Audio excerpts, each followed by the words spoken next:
Good morning, folks. Welcome back to Threes In. Bobo here. So now I'm going to take a couple minutes and tell you about a few of the fellows that washed out of our class. Class 7107 at Randolph.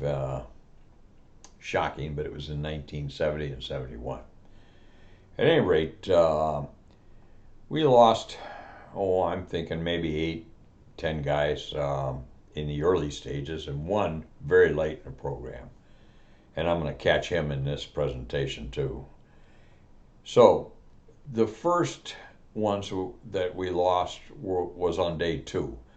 Day 1 we had our orientation, in briefing, and then day 2 we all went over for our physicals, and they really weren't that tough. I didn't think. I'd had several of them, and this one I hardly noticed. At any rate, this guy that was sitting next to me in our in briefing, really a good guy, and I can't remember his name, but he just struck me as a good guy. Unfortunately, they detected something on his physical, and he was gone, and we had a couple others that took a hit at the medical hobby center. So that was that.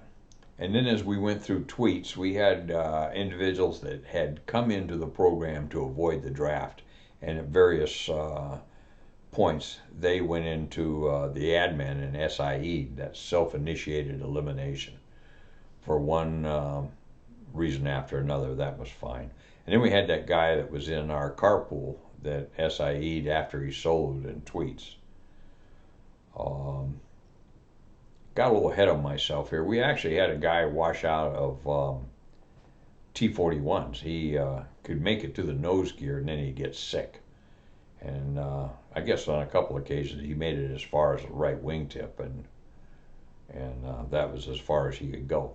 Unfortunately, the program just did not have enough time built in it for him to become acclimated to flying without getting sick. He was a good guy. I really liked him and his wife, just good people. And until he left the program, we would often socialize with them on weekends down at the Riverwalk in San Antonio. We had another guy that was a real Fruit Loop, and he just kind of went away. Somebody must have dropped the dime on him, or the admin folks saw it, and he just kind of went away.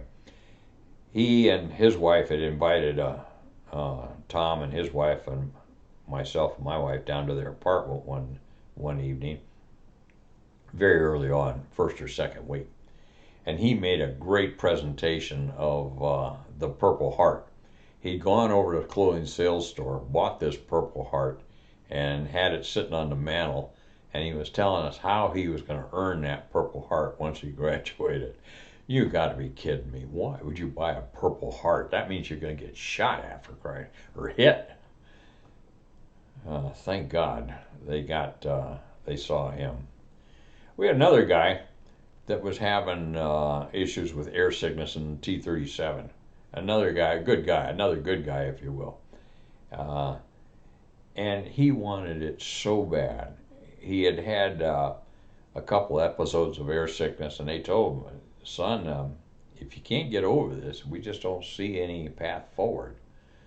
So I overheard the IPs one time talking about this guy in flight. One of them said he was flying along with them, and both T-37 and T-38, we flew with a hot intercom. The intercom was always on. And he heard something, but he wasn't quite sure. And he looked over at this guy. This guy's flying along. He's got his oxygen mask, and vomit's pouring out of the sides of his oxygen mask where we would exhale. It was just pouring out. Oh, you get the picture. The poor guy, tremendous marks for effort, but unfortunately he didn't make it either. Along with this, we also had a couple guys wash back into our class. Herb and Fred are two that come to mind, and both good guys. Herb was in a class ahead of us, and he had graduated from Tweets, and the whole class was up at Canyon Lake, and they were having a party up there, and he jumped off this cliff into the river, only he missed the river by just a little bit, hit the rocks and shattered his knee. Well, that took him 5 weeks to cure.